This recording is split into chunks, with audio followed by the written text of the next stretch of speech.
Alhamdulillahi Rabbil Alamin.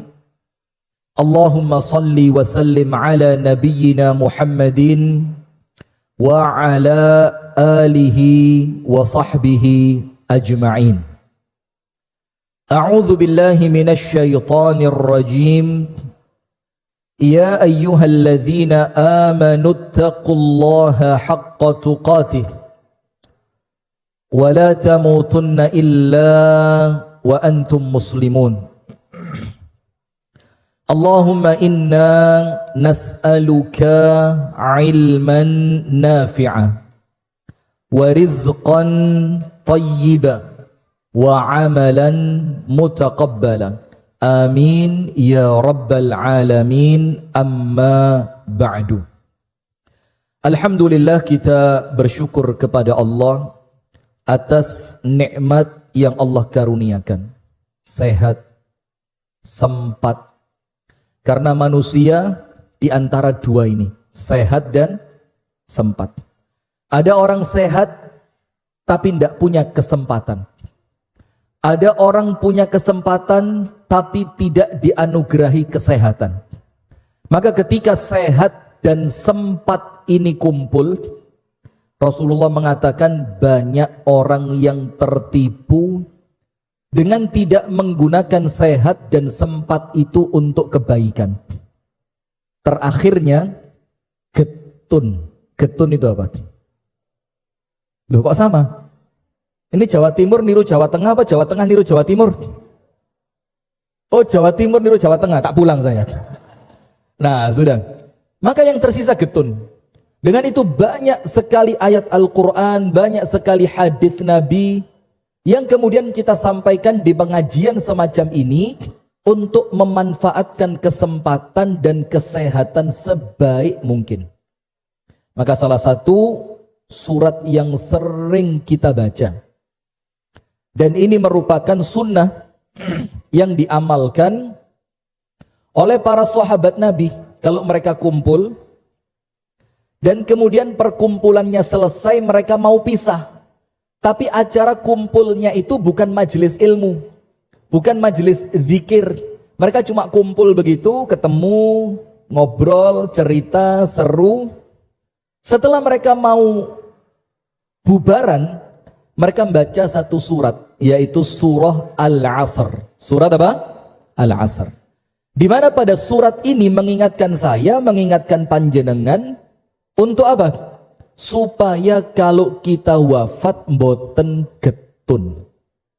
Maka Al-Imam Asy-Syafi'i rahimahullahu ta'ala mengatakan, sekiranya Allah ta'ala tidak menurunkan Al-Quran itu 30 juz, Allah tidak menurunkan Al-Quran itu 114 surat, maka cukup terwakili dengan surat Al-Asr ini. Karena isinya mencakup semua kebaikan. Wal asr, demi masa, innal insana lafi khusr, semua manusia dalam keadaan rugi. Biar tidak rugi, 4 perkara ini panjenengan cekel kuat-kuat. Nomor 1, illalladzina amanu, imannya harus sempurna. Ojo main-main dengan yang namanya syirik. Jangan.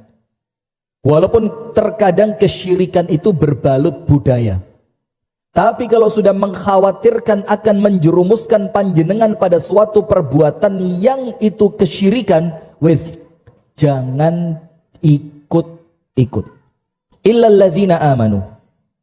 Tapi iman tok tidak cukup, karena iman itu keyakinan dalam hati, ucapan dengan lisan, perbuatan dengan anggota badan. Maka tidak ada kalimat iman ngadeg dewe, itu tidak ada. Pasti diiringi dengan apa? Illalladzina amanu wa amilus solihat. Maka konsekuensi iman itu amal soleh. Panjenengan kemarin Ramadan puasa mboten Bu? Ala pret. Panjenengan poso Ramadan 30 hari? Nah, pemain cadangan. Lihat sebelah sini. Pak, panjenengan Ramadan dek wingi poso mboten, Pak? 3 doson dinten, Pak. Lihat.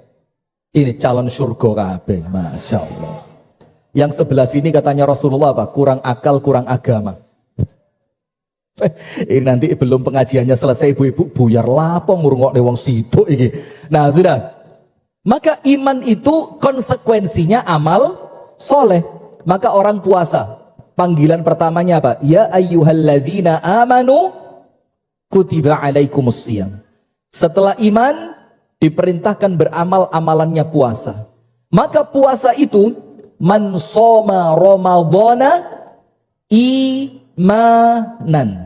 Yang puasa itu motivasi pendorongnya adalah keimanannya kepada Allah. Maka orang beriman ojo males ngamal. Harus Pak.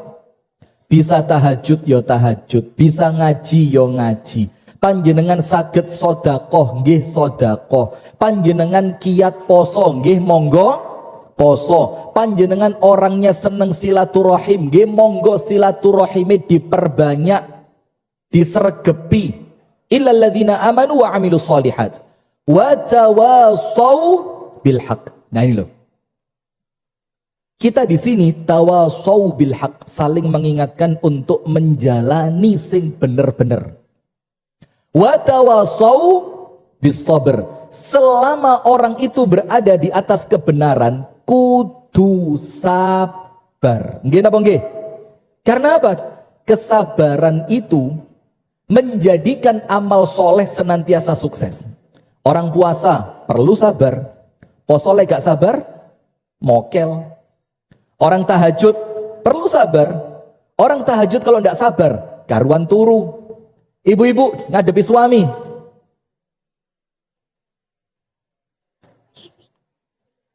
Pak, ngadepi istri perlu? Memang roto Pak, agak susah. Ibu-ibu ngadepi suami perlu banyak bersyukur. Bapak-bapak ngadepi ibu-ibu perlu banyak Dari sini paham kan? Sudah. Maka itulah orang kalau ibadahnya, amal solehnya tidak diiringi kesabaran, tidak akan mampu istiqomah. Nah maka dengan itu kita bersyukur kepada Allah dipertemukan di malam hari ini, dan niatan kita niatan yang baik untuk mencari ilmu, duduk di majelis zikir agar nama-nama kita oleh Allah disebut di hadapan para malaikat, doa-doa kita diijabah, dosa-dosa kita oleh Allah diampuni. Amin ya rabbal alamin. Salawat beriring salam semoga tercurahkan kepada uswah kita, suri tauladan kita, kekasih kita bersama, Nabi besar, Nabi agung, An-Nabi Muhammad sallallahu alaihi wasallam, beserta seluruh keluarganya, beserta seluruh sahabatnya, dan seluruh di antara umat dan pengikutnya yang setia menjalankan sunnah, tuntunan dan ajarannya ila yaumil qiyamah. Yang pertama, saya mau ceramah banyak malam ini. Angsal mboten? Sampai jam pinten? Kali welas? Masya Allah ego mas. Jadi di kepala saya ini ada banyak yang ingin saya sampaikan. Tapi saya ngerti ada 4 tempat ceramah gak oleh dowo. Dowo gak manfaat, mubazir gak dirungokni. Ada berapa tempat? 4. Pokoknya di 4 tempat ini Anda ceramah dowo percuma, gak dirungokni wong. Malah jadi bahan rasan-rasan. Nomor 1, khutbah Jumat. Khutbah Jumat itu tidak boleh panjang. Ibu-ibu biasa Jumatan ten pundi? Di rumah. Bapak-bapak Jumatan di mana, Pak? Surga. Surga. Ibu-ibu nate Jumatan? Astagfirullahaladzim. Ini berat memang, ngatur ummahat ini berat. Saya pernah diskusi dengan Ustadz Umar Mita. Terus beliau bilang begini, Ustadz kita bagi tugas saja ya. Biar saya ini ngurus umat, antum, saya maksudnya, ngurus ummahat. Saya bilang, wah angkat tangan Ustadz, Jumatan ratau, poso gak tahu jangkep. Saya disuruh ngurus, wah angkat tangan saya ya. Nah sudah, nomor 1 khutbah Jumat, gak boleh panjang. Apalagi non sewu, di tempat kita Jumatan itu bukan waktu libur. Sehingga mereka itu Jumatan, jam istirahat kantor, jam istirahat kerja, mereka masih bakal balik ke tempat kerja. Kalau kepanjangan gak dirungok nih, itu khotib Jumat masih semangat takbir. Kaget saya, masya Allah. Itu walaupun khotibnya jaware jerit jamaai khusyuk. Nanti kalau sudah dengar Allahumma ghafir, baru ilere kate netes gak sido disedot. Amin. Amin. Masya Allah. Maka percuma gak dirungokne, apalagi yang di belakang, di depan tiang itu ngene tok. Khutbah Jumat. Nomor 2, khutbah nikah. Ndak dirungokne wong. Ayo panjenengan kalau saya pengen tahu. Dulu ceramah khutbah nikah waktu panjenengan nikah temanya apa dulu? Poligami. Astagfirullah. Ekstrim sekali materinya. Nah, bukan lupa, gak dirungokne. Mikir kok bengi lapo aku. Bapak-bapak coba. Khutbah nikah zaman panjenengan nikah dulu, materinya apa? Ya pernikahan ya mesti, masa peperangan. Panjenengan ya ngawur. Tapi apa? Tentang apa? Yuk membicarakan 4 kunci sakinah, atau bagaimana menghadapi istri yang cerewet model begini, atau bagaimana? Apa temanya? Bukan lali, gak dirungokne. Maka panjang, mubadzir, singkat, padat, jelas. Nomor 3, ceramah kuburan. Biasa kalau ada orang wafat, dimakamkan, setelah itu kan ada sedikit nasihat. Itu kedawan gak dirungokne wong, dadi bahan rasan-rasan. Ra ngerti lek wong ini panasan. Iki sing diceramah ya wis mati. Lho kudu nyeramai sing mati, nyeramai sampean ini. Nah, maka di kuburan itu singkat, padat, jelas, ingatkan bahwa kita juga bakal wafat, selesai. Dan yang terakhir yang ndak boleh panjang, ceramah syawalan. Ndak boleh panjang. Kedawan diamu wong. Apalagi ceramahnya ba'dal isya, bid'ah ini. Ceramah ba'dal isya. Karena ba'dal isya itu normalnya nopo amalane Kanjeng Nabi sak mantune salat isya. Wes silahkan tidur, bismillah. Nah, maka ceramah-ceramah semacam ini yang sekedar untuk refreshing, memperkuat iman, jangan terlalu panjang. Maka sekarang kultum, kuliah terserah antum. Sak jam nggih monggo, 2 jam nggih monggo, 3 jam nggih monggo sampai subuh bismillah. Setuju mboten? Pret. Sudah. Jamaah sekalian, yang pertama yang ingin saya sampaikan tentang pentingnya ilmu. Saya tadi dengar di Masjid Nurul Jami ini, bahkan sebelum adanya masjid, itu sudah ada pengajian Ahad pagi yang sudah berjalan 43 tahun. Berarti pengajian itu diawali semenjak sekitar tahun 83-an. 1983. Dan dengan pengajian seperti itu jamaah, menjadikan iman kita itu senantiasa kuat. Menjadikan kita ini senantiasa bersemangat untuk ibadah. Sekarang begini. Panjenengan sholat berjamaah. Pahalanya sholat berjamaah itu kelihatan atau tidak kelihatan? Pahalanya, tidak kelihatan. Maka dalam Islam salah satu ciri keimanan itu alladzina yu'minuna bil ghaib. Perkara-perkara ghaib. Sekarang pertanyaannya, loh sholat mulai subuh, beduk, asar, maghrib, isya, ditambahi sholat duha, ditambahi sholat tahajud, pahalanya lo tidak kelihatan. Kenapa panjenengan kok panggah sholat itu loh? Karena dorongan ilmu, sodakoh. Panjenengan keluarkan uang dalam keadaan banyak gembar-gembor, sodakoh akan diganti 10 kali lipat sampai 700 kali lipat sampai tidak terhingga. Ada orang salah paham, penter didol ngarep Pajero karena dengar ceramah salah seorang ustadz. Tidak tahu pernah kesini apa enggak itu ustadz itu. Yang sodakoh pokoknya iya. Sudah beliau ceramah.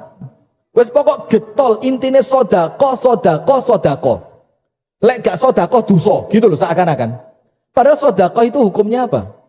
Sunnah. Jangan maksa orang untuk sesuatu yang sunnah. Kalau panjenengan memaksakan orang lain mengamalkan sesuatu yang secara fikih hukumnya sunnah, panjenengan menganggap sunnah seperti wajib malah dosa. Akhirnya ketika beliau ceramah, jamaah terobsesi, ngerti enggak? Tapi terobsesinya bukan karena dorongan ilmu, bukan karena dorongan iman, tapi emosional sesaat. Siapa yang jual mobil Panther, Allah akan gantikan Pajero. Didol tenan, Pak. Payu sekitar 60-70 juta. Ditunggu Pajero. Siap-siap garasi didandani. Iya. Pagar dicat. Nunggu mobil apa? Saulan gak moro. Wah, ujian dari Allah ini. Biasanya lek tambah suwe ini gak Pajero teko nih. Al-Fatihah. Bukan Alphard. Ini datangnya ini Alphard ini. Sudah. Rongulan dinteni gak teko. 3 bulan Pajero gak datang. Padahal Pinterest payu. Dan uangnya bukan diambil dia, disedekahkan. Subhanallah, sampai beberapa bulan kemudian marah-marah ini orang. Ustadznya dilabrak. Kenapa? Karena dia salah menempatkan amal yang tidak dilandasi dengan ilmu. Jadi dorongannya dari amalnya dia dunia tok. Yo keliru. Maka ilmu semacam ini menjadikan kita tetap istiqomah, menjadikan kita tetap sholat, menjadikan kita tetap sodakoh, menjadikan kita tetap baik, walaupun kita tidak melihat pahalanya secara kasat mata. Ada seorang khalifah di zaman Abbasiyah, namanya Sulaiman ibnu Abdul Malik bin Marwan. Panjenengan coba buka sejarahnya, Sulaiman bin Abdul Malik bin Marwan. Ini Sulaimannya khalifah, Abdul Malik khalifah, Marwan khalifah. Jadi ini seperti Pak Jokowi sama Gibran gitu loh. Jadi bapaknya presiden, anaknya wakil presiden. Nggak, loh, biasa aja, saya enggak ngomong apa-apa loh, biasa loh. Enggak, loh, saya ini cinta Jokowi saya ini. Loh, dikira ngapusi, serius. Saya ini termasuk yang dukung Pak Jokowi. Ngamuk. Jadi saya dukung Pak Jokowi ketika di zaman Pak Jokowi itu di KTP itu ada agama itu tulisannya aliran kepercayaan. Itu saya dukung Pak Jokowi. Karena kalau tidak ada tulisan aliran kepercayaan itu kan maksudnya kejawen itu loh. Orang yang kejawen ditulisnya apa di KTP? Islam. Akhirnya kecampur mana kejawen mana Islam. Jadi saya dukung Pak Jokowi untuk perkara itu. Kalau obrak-abrik MK saya tidak ikut-ikut, saya tidak ikut-ikut, tidak melem. Itu saya serahkan sama Abu Sanum aja. Sudah.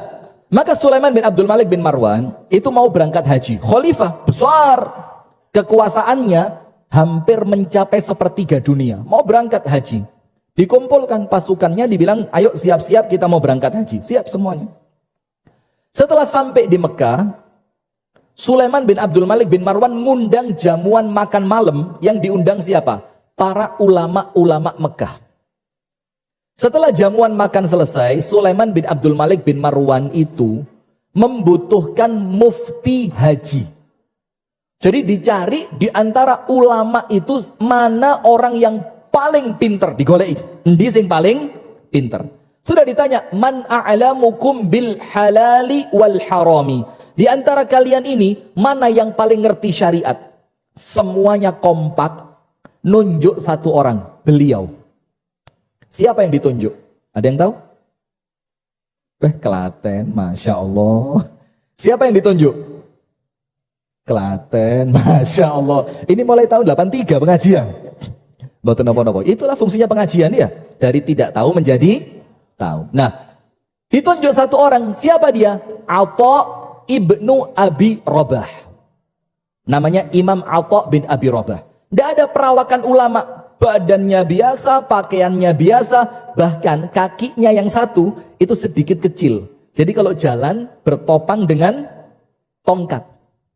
Maka Sulaiman bin Abdul Malik bin Marwan merasa aneh. Wamanhu, sopo wong iki? Ini orang siapa?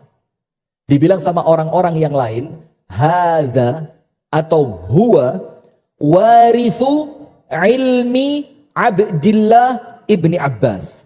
Ini orang yang kami bilang orang yang paling ngerti tentang syariat, dia adalah pewaris ilmunya Abdullah bin Abbas.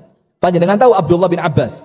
Yang zaman kecilnya sama Nabi didoakan apa? Ya Allah, jadikan anak ini pinter ilmu agama, pinter ilmu tafsir.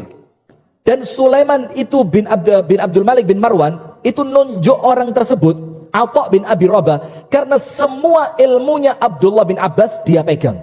Akhirnya diangkat jadi mufti haji. Apa fasilitasnya? Kalau pergi dikawal forrider. Bah ya Allah, sekarang ini lihat delok pejabat melaku minggir malah males ya, iya apa enggak? Rasanya minggir, lo mobilmu lo sing bayar yo aku, pengawalmu sing bayar yo aku, bensinmu sing bayar aku. Lah kok bosen dek ngarepe dikon minggir. Bah ini dunia tenan kok wolak-walik ini, subhanallah. Lanjut.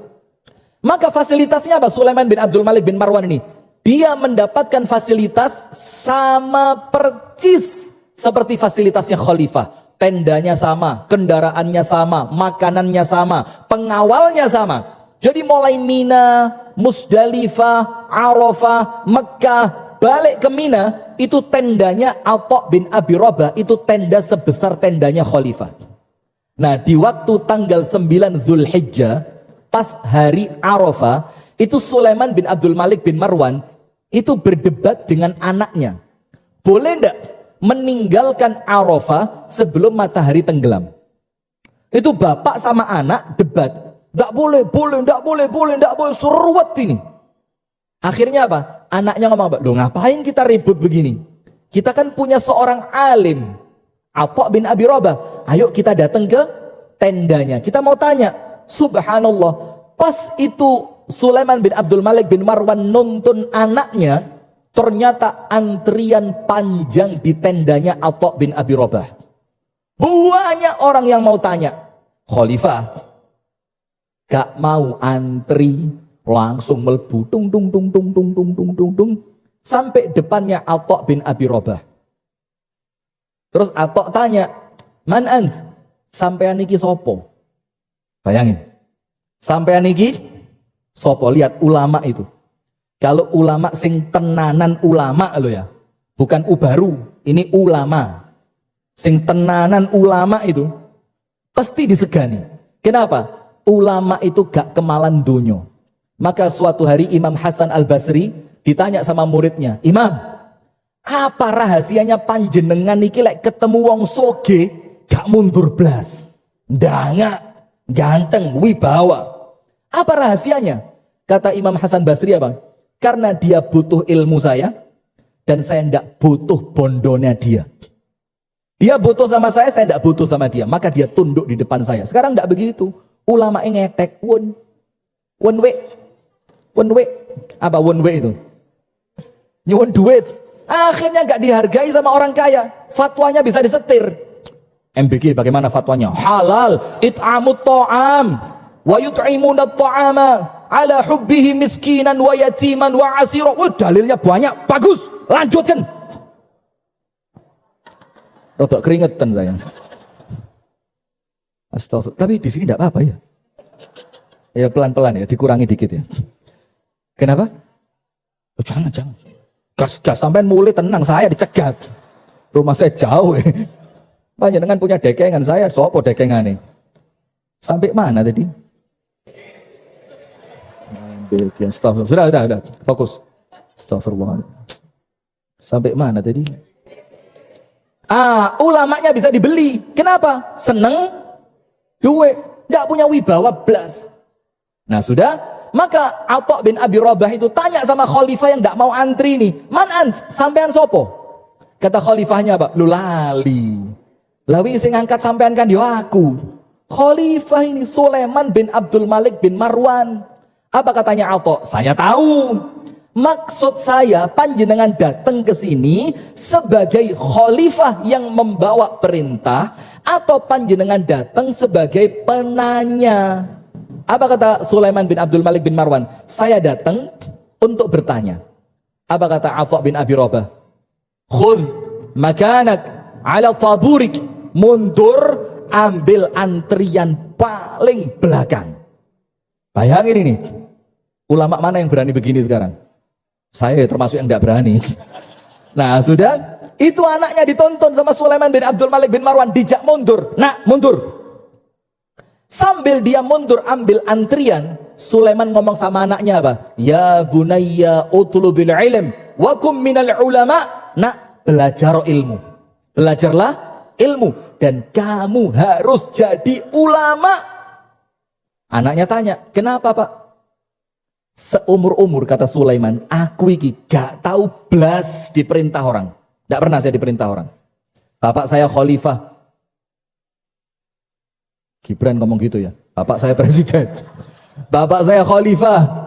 Kakek saya khalifah. Mulai kecil hidup di istana. Gak tahu diperintah wong. Baru kali ini saya diperintah. Dan lucunya, sekali ini saya diperintah. Dan saya nurut sama perintahnya. Ini menunjukkan apa nak? Ilmu di atasnya jabatan. Maka carilah ilmu. Disitulah pentingnya ilmu. Panjenengan kuat tahajud karena panjenengan punya ilmu. Panjenengan saged sabar karena panjenengan punya ilmu. Panjenengan mau marah jane yo iso ngamuk tapi diempet. Itu karena ilmu. Orang kalau tidak punya ilmu uripe soro. Maka nomor satu, ayo bismillah. Kita harus terus semangat mencari ilmu. Cari, buka buku, baca kitab, datang ke ulama, datang ke pengajian, cari ilmu-ilmu yang manfaat supaya apa? Ibadah kita kepada Allah menjadi ibadah yang benar.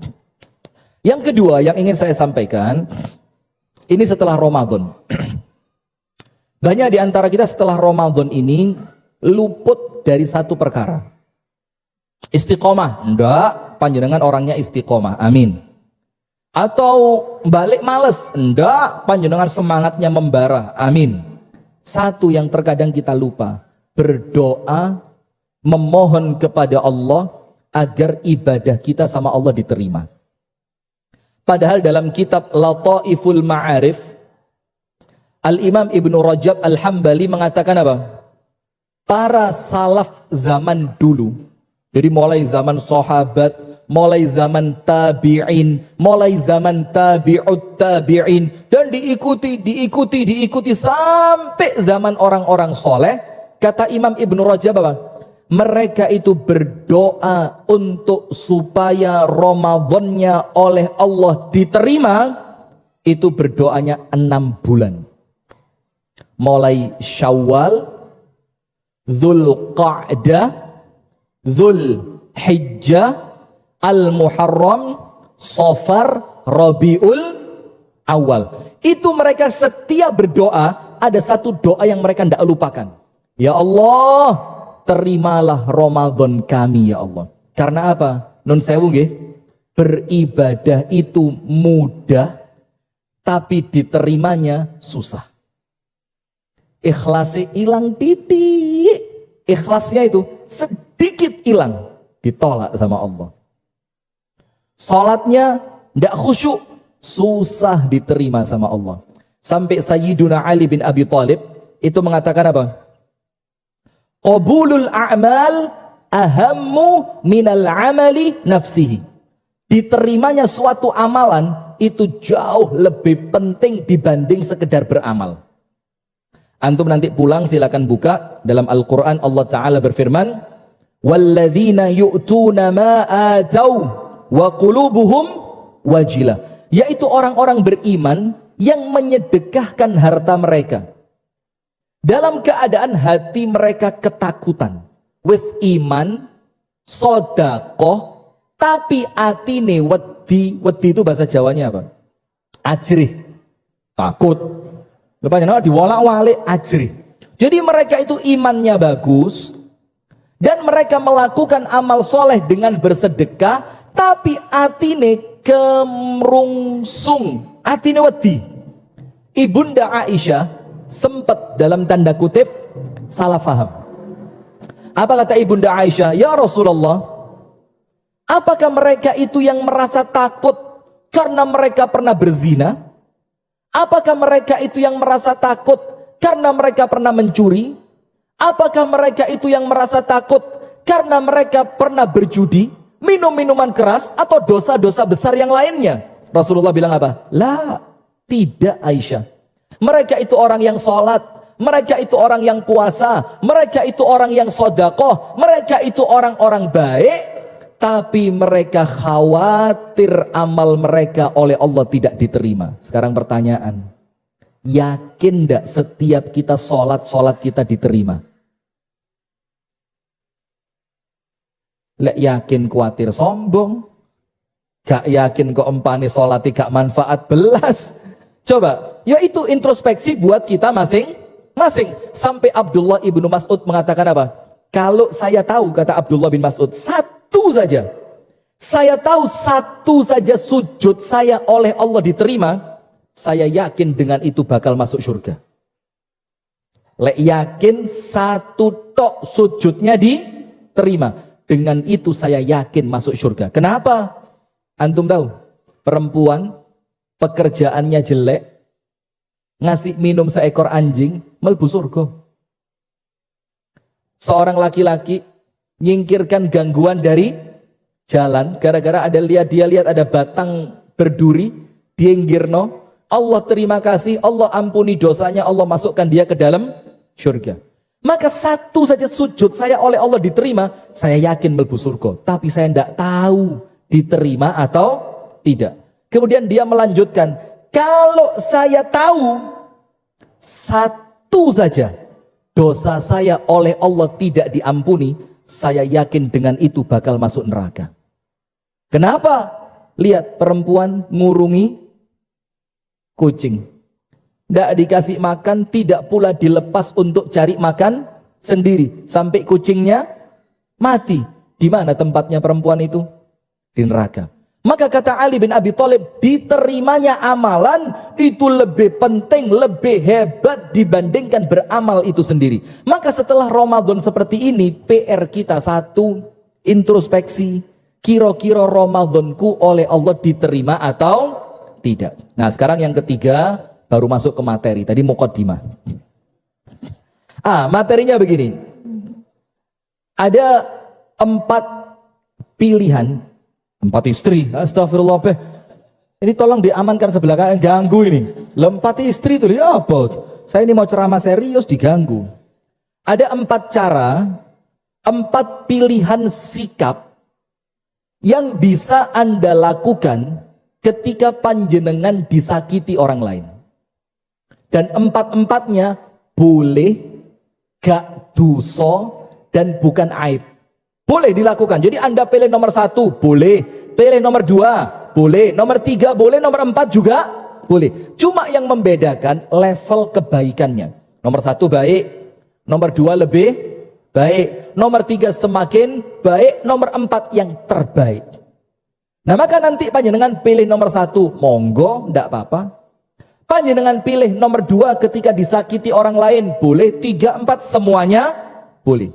Nah sekarang begini. Tidak ada orang yang hidup di dunia kemudian dia tidak diganggu orang lain. Itu tidak ada. Tidak ada. Maka suami pasti ada saatnya diganggu istri. Istri ada saatnya diganggu suami. Orang tua ada saatnya diganggu anak. Anak ada waktunya diganggu orang tua, dalam tanda petik dengan makna yang sewajarnya. Tetangga diganggu tonggo nih. Tonggo pak, petil-petil tembok. Jam 9:30 bengi, tok, tok. Kita pas loro untuk, itu namanya tonggo. Di jalan raya diganggu, di mana-mana. Itulah hakikatnya dunia.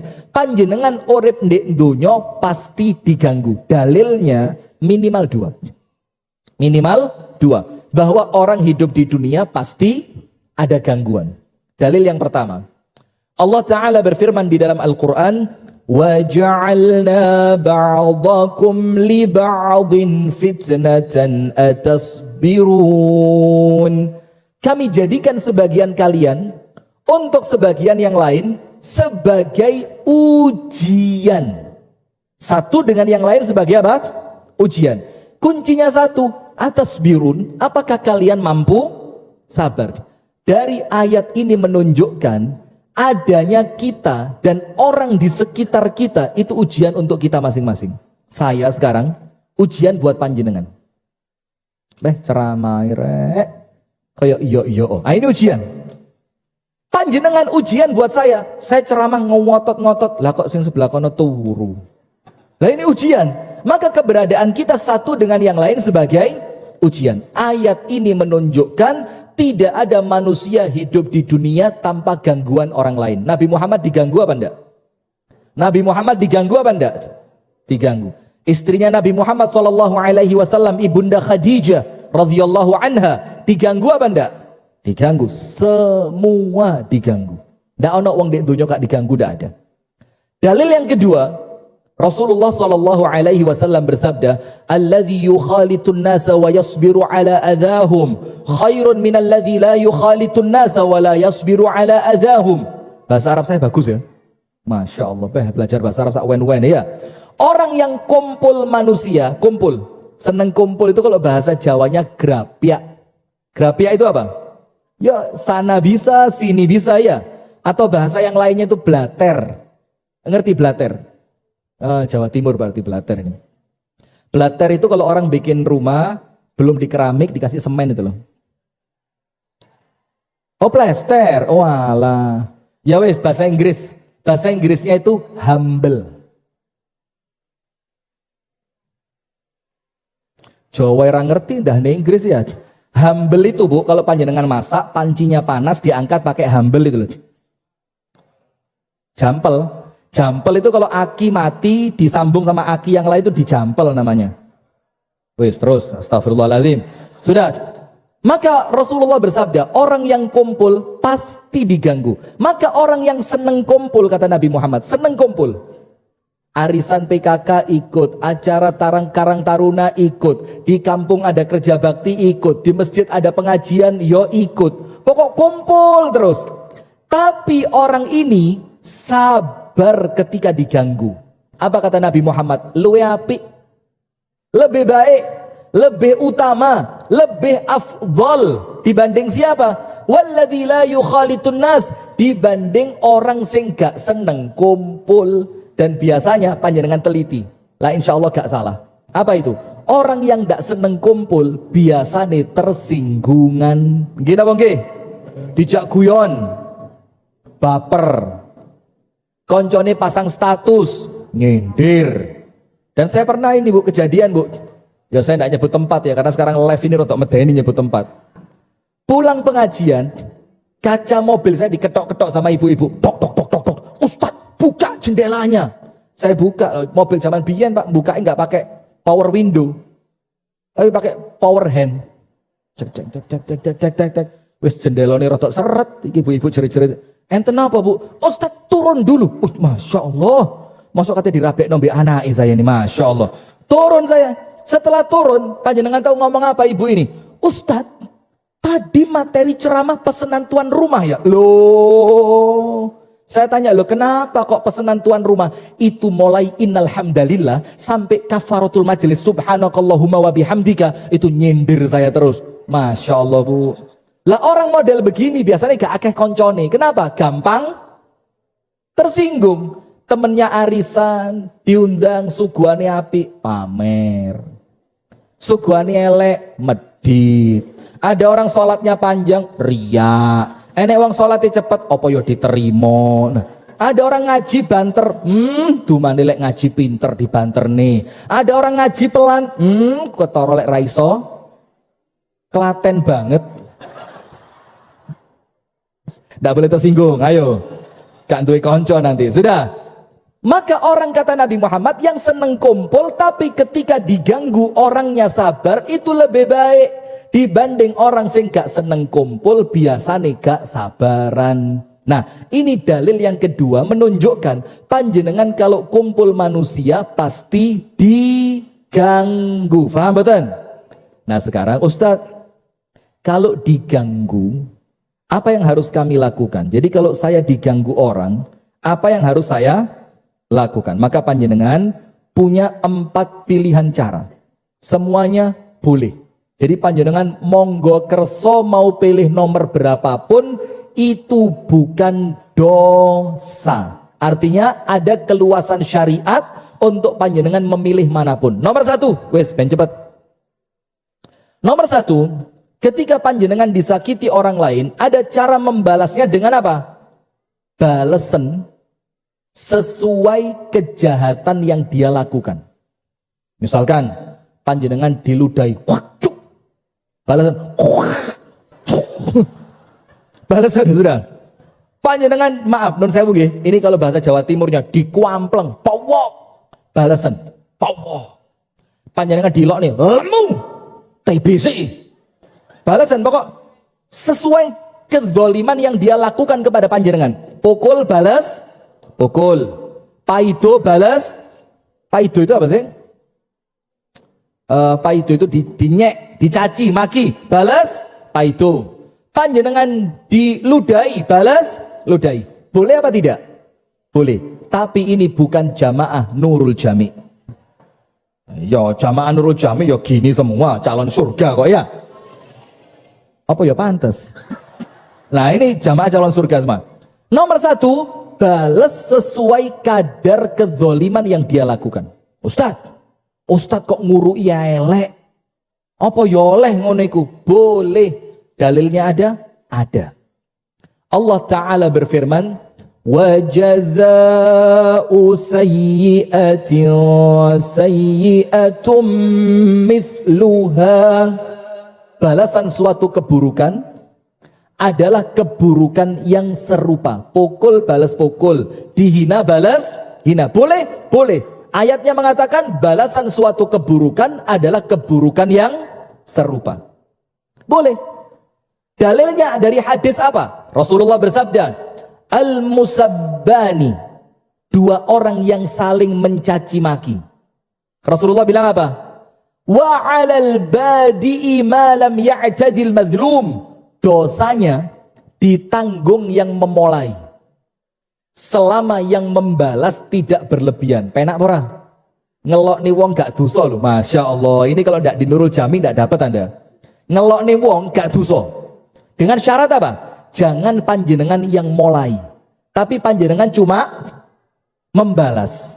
Boleh? Boleh. Ayatnya ada, hadisnya ada. Ayatnya balasan keburukan adalah keburukan yang serupa. Hadisnya 2 orang yang saling mencaci maki, dosanya ditanggung yang memulai selama yang membalas tidak melampaui batas. Tapi hati-hati, kenapa? Amerika, Masya Allah, panjenengan sudah mulai tertarik dengan gaya saya ini. Nanti kita lanjutkan Pak, pokoknya ada. Apa kok lagi rame pokoknya ada ini apa ini? Pokoknya ada. Itu yang itu loh. Yang ditanya dananya dari mana? Pokoknya ada. Siapa itu ya? Ada yang tahu? Ya pokoknya ada ya. Sudah, astagfirullahaladzim. Lewong sekelas pejabat negara ditakoni dana dari mana, pokoknya ada. Lah nanti arek sekolah ditakoni rukun Islam ada berapa, pokoknya ada. Kan ya ruwet guru ya apa mbak? Kata disalah nih enek contoh nih, gak disalah nih pane kok ya gak dijawab. Sudah. Lanjut. Kata jam 12 tenan ini. Sudah. Tapi jawabannya jamaah, kalau Anda membalas semua keburukan dengan keburukan, Anda tidak dapat apapun kecuali lego ndek jerone ati. Sampean kira aku rawani ta, Sampean kira sing duwe lambe mek sampean tok ta, lambeku ya padha malah turah. Lambe ahli gosip semua dosa tok. Ketika dipukul, loh, mbok kira aku rawani ta? Balas pukul. Tidak dapat apapun, cuma puas di dalam hati. Mek atine lego, tapi gak entuk apa-apa. Panjenengan mau yang nomor 1? Ya pas ngaji ndak. Lepas kedaden ya nomor 1 ae karuan. Wong gak dosa kok. Maka nomor 1 tidak menghasilkan apapun. Cuma panjenengan merasa lego karena panjenengan bisa membalas. Nomor 1. Tapi ada pilihan yang lebih baik. Ustadz, opo sing luwe api untuk membalas keburukan orang lain terhadap saya? Jangan dibales di dunia, tuntut nanti di akhirat. Di dunia, jarke. Apa jarke itu? Biarkan. Bahasa kami di kota metropolitan Kasembon Raya, no reckon. Apa no reckon itu? Wes gak tak reken blas ngeladeni sampean malah menurunkan derajatku. Wah aku iki lek arisan wis kelas 2 juta kok. Ngeladeni wong wedok sing arisane 5.000. Gak level. Masya Allah, sombong ya. Nah sudah, maka cara kedua, biarkan di dunia, dipukul, ojo dibales. Anda dihina, jangan dibales. Anda disakiti, jangan dibales. Di dunia, biarkan dia dengan kezolimannya. Terus, apa yang Anda dapatkan, tuntutlah nanti di hadapan Allah. Apa yang Anda dapatkan, kezoliman yang dia lakukan, akan dia bayar dengan pahala ibadah yang akan diberikan untuk Anda yang dizolimi. Milih legone ati apa entuk pahala gratis? Legone ati apa pahala gratis? Maka suatu hari muridnya Al-Imam At-Tirmidzi ditanya sama seseorang, Mas, sampean ngaji mbek Imam Tirmidzi sudah berapa lama? Oh, selawas. Aku as-sabiqunal awwalun niki murid pertama-tama nih Imam At-Tirmidzi. Saya mau tanya, Mas, pernah ndak Imam At-Tirmidzi rasan-rasan? Ayo lek normalnya menungso pernah apa ndak? Ibu-ibu sehari berapa kali? Enggak kehitung. Ya bagus jujur ya. Daripada wis ngerasani jadi munafik maneh. Masya Allah. Nah, sudah ini muridnya tanya, pernah ndak gurumu ngerasani orang? Apa kata muridnya? Guru saya terlalu cerdas untuk memberikan pahalanya cuma-cuma kepada orang lain. Ngerti tidak maksudnya? Kalau ngerasani, pahalanya diberikan kepada orang yang dirasani. Sudah? Maka yang nomor 2, biarkan di dunia, tuntut di akhirat. Dalilnya apa? Ada 2. Nomor 1, panjenengan sampun apal. Ada cerita Nabi tentang orang bangkrut. Pernah tahu enggak? Ketika Nabi Muhammad tanya, "Atadruna manil muflis?" Sahabat, kalian tahu enggak orang bangkrut itu siapa? Betul enggak hadisnya begitu? Para sahabat jawab, "Oh ya begini ya Rasul, orang bangkrut itu barange dagangan entek, duwike gak ngelumpuk." Itu orang bangkrut. Dagangannya habis, uangnya tidak terkumpul. Itu bangkrut. Kata Rasulullah, lah. Yang saya maksud bukan itu. Terus siapa orang bangkrut itu? Man ya'ti yaumal qiyamati bi salatin wa sadaqatin wa siyamin. Orang yang datang pada hari kiamat, salate sregep, posone istiqomah, ngajine sregep, sedekoi akeh, tapi dengan semua amalan itu wa qad syatama hadza, pernah menghardik orang ini. Wa akala mala hadza, pernah ngakali orang ini. Wa dharaba hadza, pernah memukul orang ini. Wa safaka dima'a hadza, menumpahkan darahnya orang ini. Intahaka irdha hadza, pernah menjatuhkan kehormatan orang ini, pernah bongkar aibnya orang ini, pernah mengadu domba orang ini, pernah menyampaikan omongannya orang ini, sampai pada hari kiamat pahala yang dia kumpulkan diambil, diberikan kepada orang-orang yang pernah dia zalimi untuk pahala gratis. Itu nomor 2. Biarkan di dunia, tuntut di akhirat. Dalil yang kedua apa? Ada satu riwayat, tapi riwayat ini oleh para ulama diperselisihkan. Tapi untuk kita ya untuk tambahan ilmu aja ya. Dari sahabat Nabi bernama Abu Umamah Al-Bahili. Abu Umamah Al-Bahili. Ini saya ceritakan fima ma'nahu, bukan teks hadisnya, tapi saya ceritakan secara makna. Maknanya begini. Nanti di hari kiamat Allah memanggil 2 orang untuk menerima rapot catatan amal. Menerima apa? Rapot. Allah berfirman, "Iqra kitabak kafa bi nafsikal yawma 'alaika hasiba." Wacon kitabmu, tidak ada yang menghitung kecuali dirimu sendiri. Dibuka, Allah panggil nomor 1. Rifki Ja'far Thalib, maju saya. Sama Allah dikasih buku rapot saya. Bukumu. Cek nama, betul ya Allah. Cek foto, betul ya Allah. Nomor induk kependudukan, NIK, betul ya Allah. Nomor kartu keluarga, betul ya Allah. Foto waktu saya masih ganteng dulu ya Allah. Oke, sip. Kamu buka isinya. Saya buka. Seret. Astagfirullah. Saya buka lagi. Selamat di akhirat gak ada penyakit jantung ya. Jadi kaget-kagetnya gak jantungan. Terus saya bilang apa? Tastahzi'u bi ya Rabbi. Ya Allah, panjenengan dalam tanda kutip ya, ngenyekku loh ya Allah. Ngenyek panjenengan ini kepada saya loh. Kenapa? Saya bilang ya Allah, saya belum pernah haji. Lah kok tertulis haji ping 30. Saya belum pernah umroh ya Allah. Masa umroh ping 150. Cek. Masa tertulis umrohnya ping 150.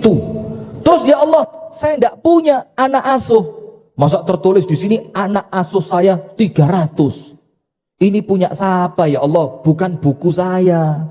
Terus Allah jawab apa? Iya, tenang aja wis. Memang itu bukan amal kamu.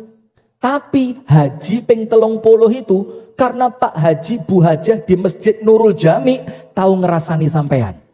Berarti pahala haji ini sampean pek kabeh. Masya Allah. Lah kok 30 rek sing rasan-rasan rek. Coba sak masjid ngerasani kabeh tambah pena ini. Sudah. Itu ya Allah umroh 157 kali. Iyo, Pak umroh mbek Bu umroh iku sak kampung wedi itu takut ya. Kenapa kok wedi? Pasir, wedi ya wedi. Itu sak kampung wedi mulai umroh rombongan ngerasani sampai kabeh jare soge kok ra gelem umroh. Ku lho. Gelangi mulai ugel-ugel sampai sikut. Umroh ra gelem. Maka orang limang bes tadi yang ngerasani orang itu pahalanya sampai pek kabeh. Alhamdulillah. Itu ya Allah. Saya tidak pernah punya anak asuh yatim piatu kok tertulis 300. Iya. Itu orang tua asuh pondok pesantren yatim piatu fulani ngerasani sampean. Dadi pahalane wong iku kabeh, anak asuhnya pahalane sampean pe. Alhamdulillah. Itu orang pertama, Rifki Ja'far Tholib. Gak lapo-lapo pahalane akeh. Allahumma panjenengan amin tok lo medit. Allahumma telat malaikatnya ngalih. Sudah. Allah panggil orang kedua. Siapa yang kedua ini? Siapa yang kedua? Udin. Udin maju. Maju Udin. Cek nama. Leres Gusti Allah. Udin. Mana Udin? Tidak apa-apa ya. Contoh tok ya. Jangan nanti saya khawatir kedaden ya. Wes, namanya siapa? Namanya Teddy. Pokoknya ada. Jangan ini mesti mancing-mancing ini. Namanya Fulan ya, aman. Fulan maju. Oke ya Allah. Cek nama, nama saya. Foto saya. Siap semuanya bilang ya. Dibuka buku nih. Gaya iki. Aku haji ping 17 ya. Opo? Umroh gak kehitung aku umroh seminggu ping 4, ping 5 bah. Kita tidak tahu berangkat kapan itu. Sudah dibuka pede dia. Iqra kitabaka kafa bi nafsika al-yawma 'alaika hasiba. Baca kitabmu, cukup dirimu sendiri yang menjadi penghitungnya. Dibaca, kok kosong? Kok renek? Dilempar. Ya Rabbi, hadza laisa kitabi. Ya Allah, ini bukan buku saya ini. Saya haji 30 kali ya Allah. Mosok gak ketulis belas. Mosok malaikat pas cuti ya Allah. Kan ya ora mungkin. Umroh saya ya Allah ndak kehitung. Lah mboten ketinggal belas eten ngriki. Apa kata Allah Ta'ala? Memang hajimu akeh, umrohmu akeh, sedekahmu akeh, tapi pahalane didum orang-orang yang zaman dulu sampean rasani. Bu, enak dirasani atau enak ngerasani?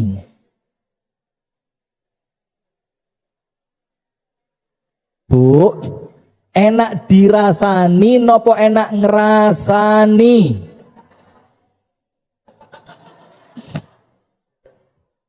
Yo kalau harus milih, wis karuan dirasani ya. Maka kalau ada orang ngerasani Bu, panjenengan kirimi parcel ke rumahnya. Mbak, sampean wingi dirasani. Jare sampean iki lemu, kulite ireng, lah kok bengesnya wabang. Sampai jarane kok jaranan kok Mbak. Loh, langsung datang ke rumahnya bawain parcel.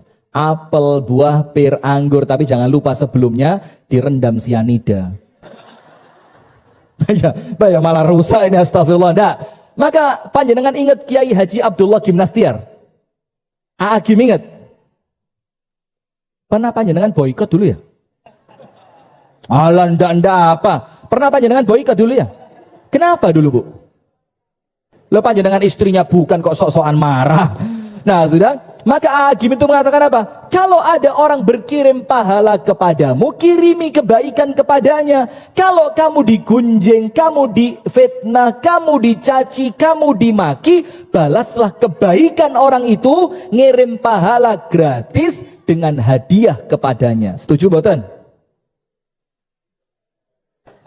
Ini loh enaknya ngaji tuh. Wis ngowotot, setuju boten? Yo memang apa dong, akhirat gak ada sing gratis kok ya. Maka nomor 2, biarkan di dunia, tuntut di akhirat. Panjenengan dapat apa? Pahala sesuai kezoliman yang mereka lakukan. Nomor 2. Tapi waktunya habis. Ada yang lebih baik. Apa yang lebih baik? Nomor 3. Apa yang nomor 3? Jangan bales di dunia. Jangan tuntut di akhirat. Lah terus aku entuk apa? Di dunia gak bales, di akhirat gak nuntut. Terus panjenengan dapat apa?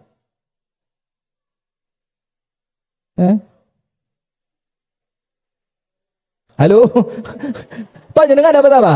Panjenengan dapat lebih banyak dari Allah. Apa itu ndak balas dunia, ndak nuntut akhirat? Allah Ta'ala berfirman di dalam Al-Quran, فَمَنْ عَفَى وَأَصْلَحَ فَأَجْرُهُ عَلَى اللَّهِ.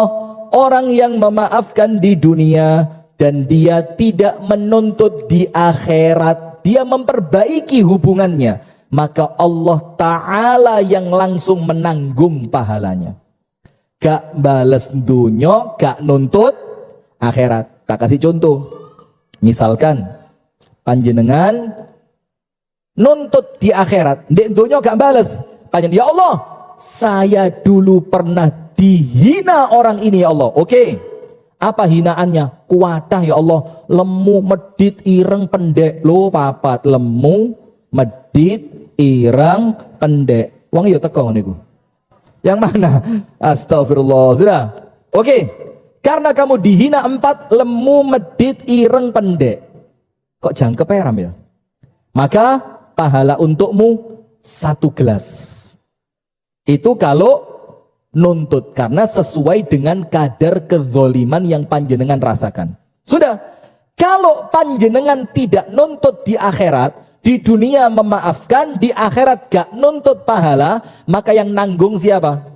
Allah. Barang siapa memaafkan dan tidak menuntut di akhirat, Allah langsung yang nanggung pahalanya. Maka kalau nuntut entuk sak gelas, lek gak nuntut, panjenengan sama Allah dikasih sak galon. Milih gelas nopo galon? Gelas nopo galon? Ya galon, wong pas ngaji ya. Coba pas di pinggir rembong dilok, lemu. Sudah. Itu yang nomor 3 Bu. Biarkan di dunia. Alah Bu, panjenengan kalau lagi mau wangkel pol, kepingin ngamuk, ingat satu ayat Al-Quran, calon penghuni surga. Siapa mereka? Wal kadhiminal ghaidha wal afina 'anin nas wallahu yuhibbul muhsinin. Orang yang marahnya ditahan, gak sido ngamuk. Orang yang salah kemudian dimaafkan, dan orang yang salah itu diberi kebaikan. Bisa benda? Gak diamuk, malah dimaafkan, orangnya ditambahi kebaikan. Panjenengan tahu Umar bin Khattab kan? Umar itu kan kalau gambarannya itu orangnya tegas, gede dukur, lek ngomong medeni, lek ngamuk bikin orang kabur. Maka Umar itu punya asisten untuk urusan rumah tangganya Umar. Namanya Aslam. Namanya siapa? Aslam. Suatu hari Bilal bin Rabah itu ketemu Aslam. Terus Bilal itu tanya, "Ya Bilal, sif lana Amirul Mu'minina Umar idza ghadib." Bilal, ceritakan kepadaku Umar itu kalau marah seperti apa? Masya Allah, ini pertanyaannya top ini. Bilal, ceritakan kepadaku Umar kalau marah seperti apa? Ini Bilal tanya kepada Aslam. Apa bu jawabannya Aslam? Ya Bilal, inna amirul mu'minina Umar idza ghadib la yusaf. Wahai Bilal, Umar itu kalau marah gak iso dicerita nih. Kenapa? Sebelum Umar marah, kami kabur duluan. Ya apa kata cerita? Gak ada sing wani. Kalau marah itu begitu mengerikan. Apa kata Bilal? Wallahi la, demi Allah ndak. Kata Bilal, innil taqaitu bi Umar fi qimmati ghadabihi. Saya pernah ketemu Umar di puncak kemarahannya. Jadi bukan cuma marah, tapi apa?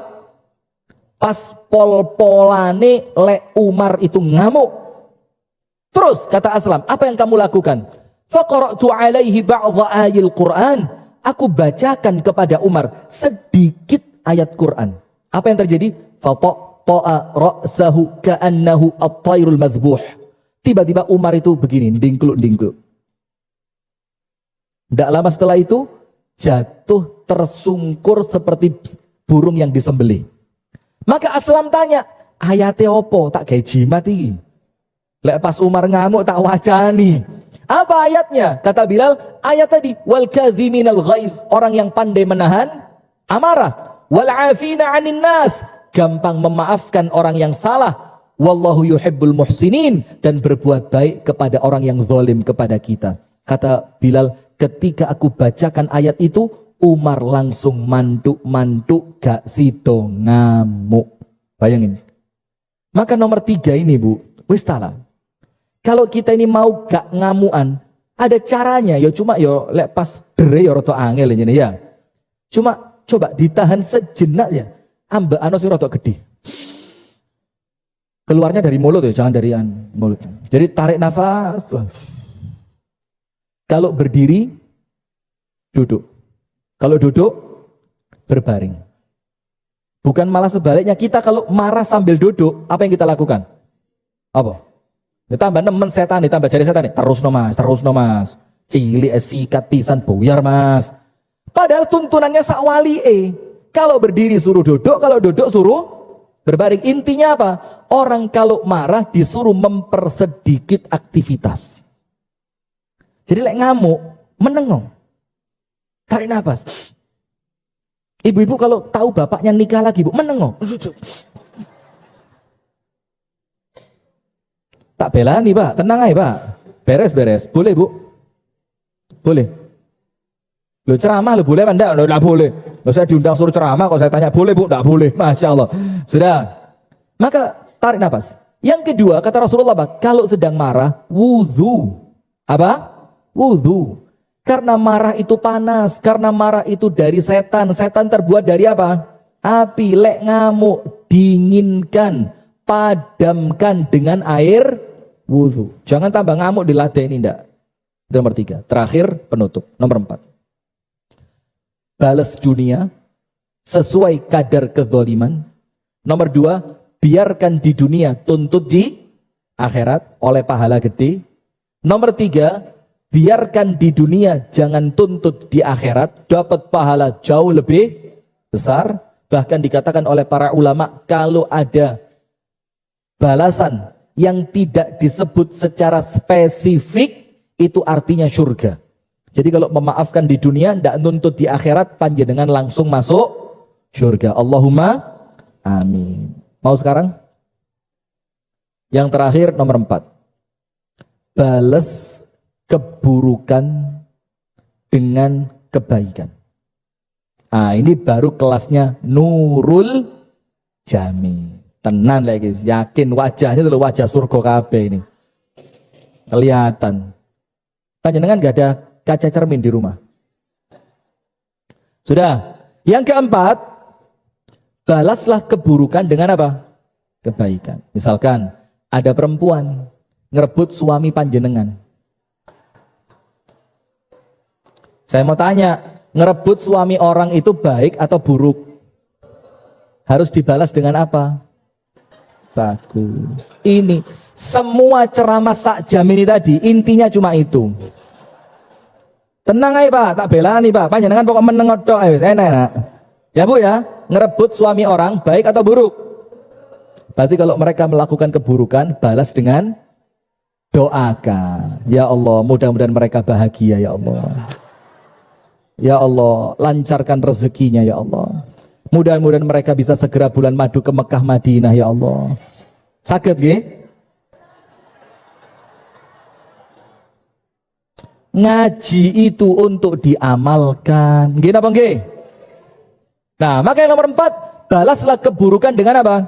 Kebaikan. Allah Ta'ala berfirman, La yastawi al-hasanatu walas-sayyi'ah idfa' billati hiya ahsan فإذا الذي بينك وبينه عداوة كأنه ولي حميم.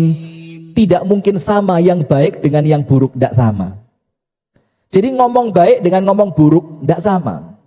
Bekerja dengan cara yang baik, bekerja dengan cara yang buruk tidak sama. Memperlakukan orang lain dengan baik, memperlakukan orang lain dengan buruk tidak sama. Maka Allah berfirman, La yastawil hasanatu walas sayyi'ah. Tidak mungkin sama yang baik dengan yang buruk. Maka setelah Allah ngomong api be elek tidak sama. Terus maksudnya Allah apa? Maka kalau ada orang jelek, balaslah dengan yang baik. Idfa' billati hiya ahsan. Maka balaslah keburukan mereka dengan apa? Kebaikan. Apa yang Anda dapatkan? فَإِذَا الَّذِي بَيْنَكَ وَبَيْنَهُ عَدَاوَةٌ كَأَنَّهُ وَلِيٌّ حَمِيمٌ. Kalau antara Anda dengan dia ada permusuhan yang luar biasa, apa yang terjadi? Allah akan menjadikan orang tersebut bestie terbaik untuk Anda. Kalau Anda disakiti, dia yang balas. Anda difitnah, dia yang meluruskan. Anda sedang kesusahan, dia yang bantu. Itu ketika mampu membalas keburukan dengan kebaikan. Contoh, panjenengan tahu seorang ulama, salah seorang nabi bernama Nabi Isa. Tahu kan? Nabi Isa. Nabi Isa itu suatu hari jalan bersama siapa? Hawariyun. Hawariyun itu siapa? Gampangane santrinya Nabi Isa. Namanya apa? Hawariyun. Ketika Nabi Isa jalan bersama Hawariyun, tidak lama setelah itu lewat di depan rumah orang yang jahat. Maka ketika Nabi Isa lewat, orang itu ngomong elek luar biasa. Pembohong, tukang fitnah. Kamu ini ngaku nabi padahal kamu tidak diangkat oleh Allah menjadi nabi. Kamu ini yang mecah belah suami dengan istrinya. Kamu ini yang merusak tatanan masyarakat di sini. Terus dihina. Nabi Isa diam. Sampai apa? Orang yang menghina itu diam. Hati-hati loh jamaah. Orang menghina itu yo enek kesele. Iya benda. Sentenono terus nih. Maka kalau ada komen-komen jelek dari haters, biasa. Alhamdulillah, berarti kita diperhatikan. Lek gak sing komen baru bingung sampean. Gak sing komen belas sih. Kalau komennya elek, ini anak abah. Loh ya mesti loh, maksud anak tonggo. Ya anaknya abah saya, ya anak itu normal. Jadi tidak usah bingung. Setelah hinaan itu selesai, Nabi Isa tanya, Mas, sampun telas. Jawabannya orang itu apa? Wes entek. Apa Nabi Isa bilang? Apapun yang kamu ucapkan tadi, semuanya ada dalam diri saya. Maka sampean ingetin, saya tobat dan istighfar kepada Allah. Matur suwun nggih Mas, sudah diingatkan tentang dosa saya. Jadi saya bisa tobat dan bisa istighfar. Terus Nabi Isa melanjutkan, yang panjenengan belum sebut sewakeh, tapi aku ora gelem nyerita nih. Coba, tenang kan? Lah apa? Urate pedot setruk. Santai, Mas. Sing sampean omong niku wau sedayane enten ten kula niki. Maka saya beristighfar dan bertobat kepada Allah. Dan apa yang belum Anda sebut luwe akeh, tapi aku ora gelem cerita. Terus Nabi Isa bilang apa? Jazakallahu khaira. Semoga Allah membalasmu dengan kebaikan. Lihat Nabi Isa. Muridnya protes. Ya Isa, dhammak wa ma madahak.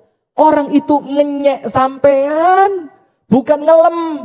Dia itu menghina engkau, tidak memujimu. Lah kok malah diucapkan jazakallahu khaira. Panjenengan tulis. Ini buat status keren ini. Durung enek di Klaten, durung enek ini. Oh, bukan Klaten, maaf, Clayton. Clayton, ya.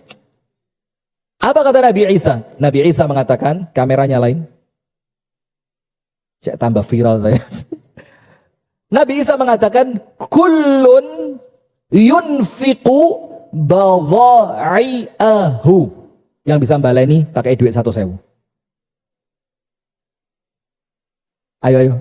Sing pas, ainnya sing pas. 1.000. Ayo baleni. Ayo monggo angkat tangan yang bisa baleni. Sengaja tak golekno sing angel imang. Cek duit gak metu. Aman, balik. Rasito. Sudah, kata Nabi Isa, kullun itu artinya apa? Semua. Yunfiku hanya mampu memberi badha'i'ahu, dagangannya. Misalkan, saya dagangan madu, maka saya bisa jual apa? Madu. Saya dagangan gorengan, saya bisa jual apa? Gorengan. Maka Nabi Isa mengatakan, kullun yunfiku badha'i'ahu. Setiap orang hanya bisa memberi apa yang dia punya. Kalau orang itu yang dia miliki keburukan, maka yang keluar apa? Keburukan. Tapi kalau orang itu yang dia miliki adalah kebaikan, maka yang keluar apa? Kebaikan. Maka Agim bilang apa? Teko hanya mengeluarkan isinya. Kalau isinya kopi, keluarnya apa? Kopi. Kalau isinya teh, teh. Kalau isinya sirup, sirup. Kalau isinya pokoknya ada. Kalau isinya apa tadi? Pokoknya ada ya. Nah, maka orang itu kata Nabi Isa bilang, aku ini tadi goleki ndek jerone atiku iki. Tak goleki balesan apa sing pantes gawe wong iku. Ternyata saya tidak ketemu kecuali kebaikan. Maka akhirnya kebaikan itulah yang saya balaskan untuknya. Subhanallah, lihat. Nah ibu-ibu begitu, bapak-bapak juga begitu, saya juga begitu. Kalau memang dasarane api, maka keluarnya pasti baik. Kalau memang dasarannya jelek, keluarnya pasti jelek. Maka nomor 1, kalau panjenengan disakiti, balas sesuai dengan kadar kezaliman. Boleh? Boleh. Dapat apa? Lego ndek jerone ati, selain itu gak dapat apapun. Nomor 2, jangan balas di dunia, panjenengan dapat pahala nanti di akhirat. Nomor 3, jangan balas dunia, jangan tuntut di akhirat, diikhlaskan. Anda dapat apa? Jaminan pahala besar dari Allah. Yang terakhir, balaslah keburukan dengan kebaikan. Apa yang Anda dapatkan? Orang yang awalnya memusuhi Anda akan menjadi apa? Teman yang paling akrab. Tak kasih contoh satu, dan ini penutup di malam hari ini. Contohnya apa? Begini.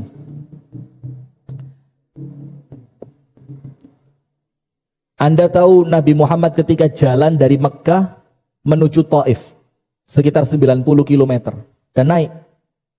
Karena Anda tahu kenapa ketika naik saya begini, pamer cincin. Mahal ini. Ini baru saya dapat ini. Ini bannya perak, virusnya virus Persia ini. Nanti kalau ada yang suka silakan hubungi admin. Beb, ada isinya ini, ada isinya. Ini salah megang, semoleh dewe ini. Mulai kelenik, astagfirullah. Sudah, tidak boleh begitu-begitu, sudah. Tidak ada. Apa mang? Apa tadi? Taif, jalannya naik. Sampai di Taif, Rasulullah menemui kepala suku, beberapa orang. Ternyata oleh kepala suku, apa yang Rasul inginkan tidak diberi. Bahkan kepala suku itu ngusir Nabi Muhammad dengan cara apa? Anak-anak kecil disangoni watu, dikon nguncali watu kepada Nabi Muhammad sallallahu alaihi wasallam. Sudah, kata Nabi Muhammad, saking sedihnya saya, darah netes gak keroso. Saya jalan sampai saya tidak sadar kecuali setelah saya berhenti di suatu tempat. Ketika saya sedang berhenti, saya berdoa sama Allah. Allahumma inni ashku ilaika dha'fa quwwati wa qillata hilati wa hawani 'alan nas. Ya Allah, saya mengeluhkan kepadamu ya Allah kelemahan saya, kekurangan saya, kehinaan saya di hadapan manusia, dikeluhkan. Tidak lama, malaikat penjaga gunung kan datang. Malaikatnya bilang apa? Ya Muhammad, saya diperintah Allah untuk datang kepada panjenengan untuk minta izin. Kalau panjenengan izinkan, saya akan lemparkan gunung di kota Mekah, tak angkat, saya lemparkan kepada penduduk Taif. Karena penduduk Taif melakukan apa? Kejahatan, menyakiti Nabi Muhammad. Tapi balasannya Nabi Muhammad apa? Didoakan. Doanya doa baik apa doa buruk? Doa baik. Apa kata Nabi Muhammad? Arjullah an yukhrija min aslabihim qauman ya'budunallaha wa la yushriku bihi syai'a. Aku berharap kepada Allah, Allah mengeluarkan dari penduduk Taif ini orang-orang Islam yang mentauhidkan Allah dan tidak menyekutukan Allah dengan sesuatu apapun. Dan itu terjadi. Keburukan dibalas dengan doa yang baik.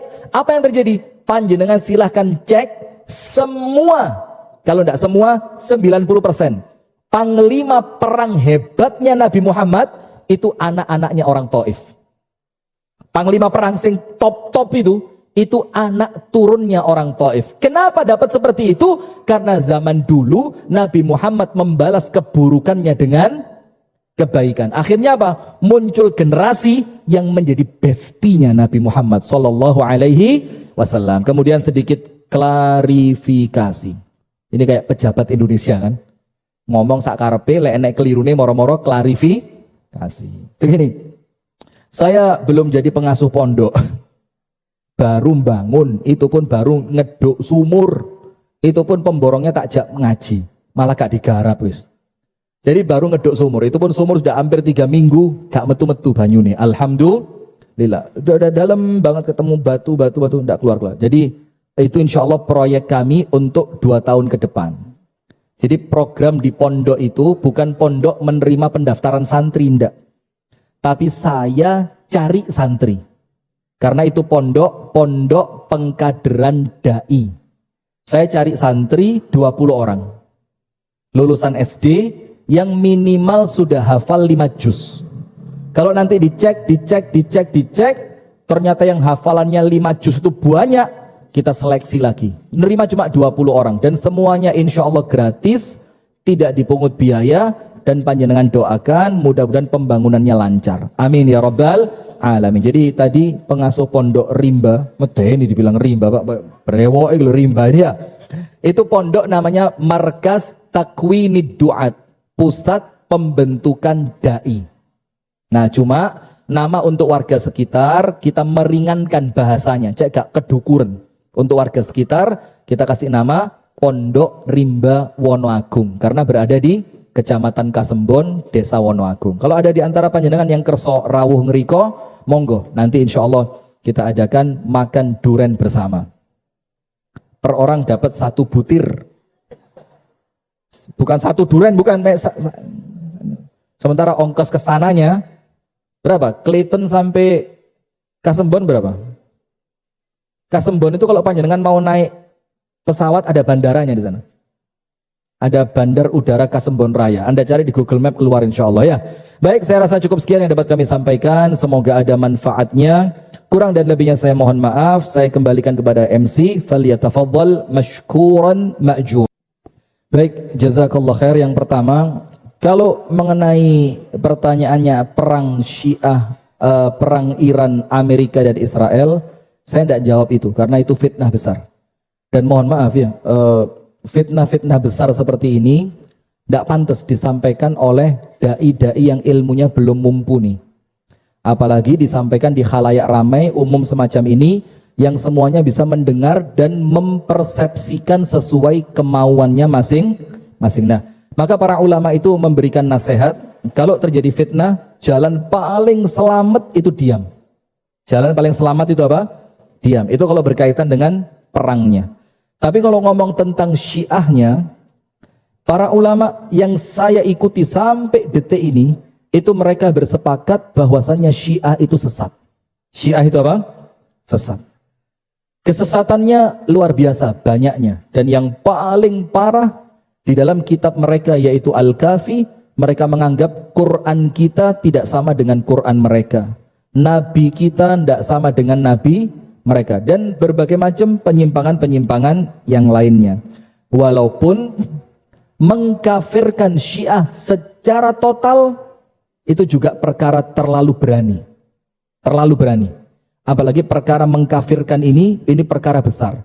Yang kalau ternyata yang kita tuduh kafir dianggap oleh Allah bukan kafir, maka kekafiran itu kembali kepada siapa?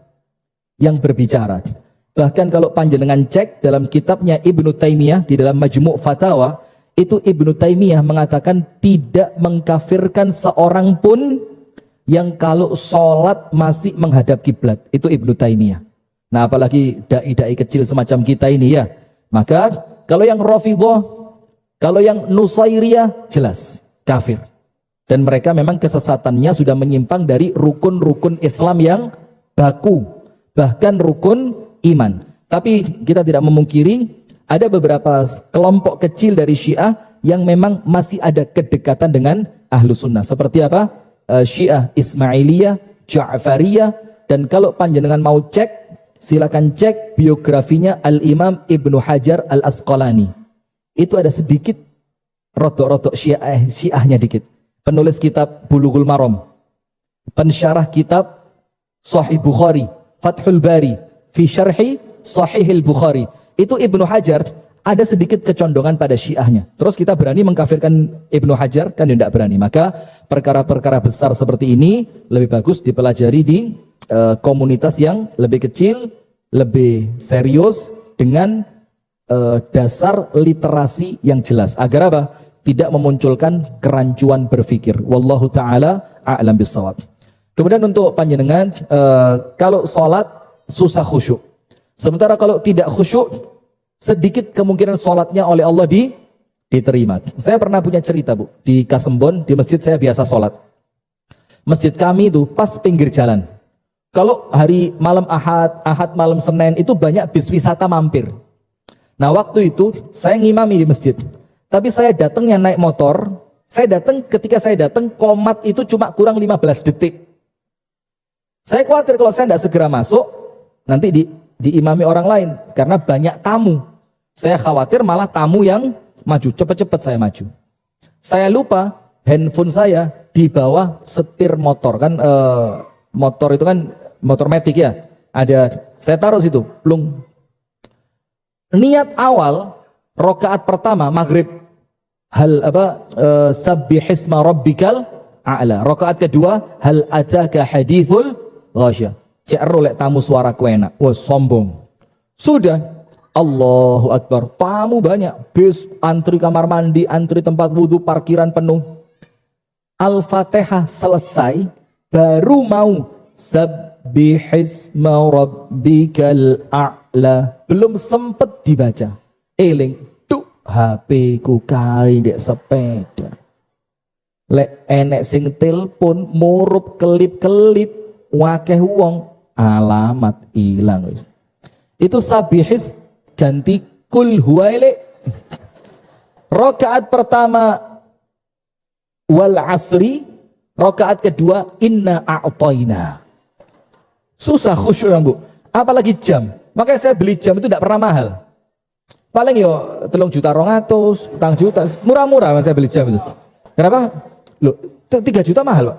Murah. Anda kayak enggak punya dapur MBG aja. Dapur MBG sehari 6 juta loh, Mas. Sudah. Maka saya beli jam murah-murah, jam plastik begini. Karena apa? Gelek lali nih. Nah, apalagi kalau pas lali itu di tempat wudhu, Allah Akbar. Nah, sudah, maka ada 4 tips khusyuk sholat. Walaupun 4 ini Bu, tidak menjamin ketika Anda lakukan moro-moro khusyuk, ya enggak. Karena khusyuk itu apa? Ikhtiar, latihan. Nomor 1, noto niat. Orang kalau ikhlasnya kuat, khusyuk lebih mudah. Ikhlasnya kuat, khusyuknya lebih mudah. Jadi sebelum sholat, niatnya ditoto. Saya sholat untuk siapa? Saya sholat mau cari apa? Sholat ini saya lakukan dalam rangka apa? Itu ditoto pelan-pelan. Maka jangan sampai tergesa-gesa. Nomor 2, pastikan pakaian, tempat, dan lingkungan Anda sholat itu tidak banyak gangguan dan bersih. Jangan sampai ada aroma menyengat, suara-suara yang berisik, atau kemudian sesuatu yang berpotensi mengganggu. Nomor 2, jadi tempatnya, pakaiannya, minimal itu Anda yakin bersih dan nyaman. Nomor 3, latihan memahami arti bacaan yang Anda baca mulai takbiratul ihram sampai salam. Karena dengan memahami arti, menjadikan panjenengan itu tidak ngiwonengen. Panjenengan akan fokus memahami apa? Artinya. Dan yang keempat, jangan sampai ketika, gini bahasanya itu, pas menggok kan sholat, kan gak mungkin, 100% kan gak mungkin. Maka ketika sedikit Anda berbelok, cepet-cepet ndang balik. Dan lakukan semua itu mulai rakaat pertama sampai selesai rakaat keempat. Dan jangan lupa memohon dan berdoa kepada Allah. Wallahu ta'ala a'la wa a'lam bissawab. Saya rasa itu yang dapat saya sampaikan. Mudah-mudahan lain waktu, lain kesempatan Allah pertemukan kembali kita dalam keadaan yang lebih baik. Dalam keadaan yang insya Allah presidennya sudah baik. Seskapnya baik. Menteri ESDM-nya baik. Menteri apa lagi? Yang ngangkat beras itu menteri apa? Apa yang ngangkat beras itu? Pokoknya ada. Masya Allah. Nah, mudah-mudahan kita ketemu dalam keadaan yang jauh lebih baik. Dan semoga ilmu yang telah kita sampaikan, Allah jadikan ilmu yang bermanfaat. Amin ya rabbal alamin. Dari kami tutup dengan doa kafaratul majlis. Subhanakallahumma wa bihamdika. Ashhadu an la ilaha illa anta. Astaghfiruka wa atubu ilaik. Kurang dan lebihnya saya mohon maaf. Assalamualaikum warahmatullahi wabarakatuh.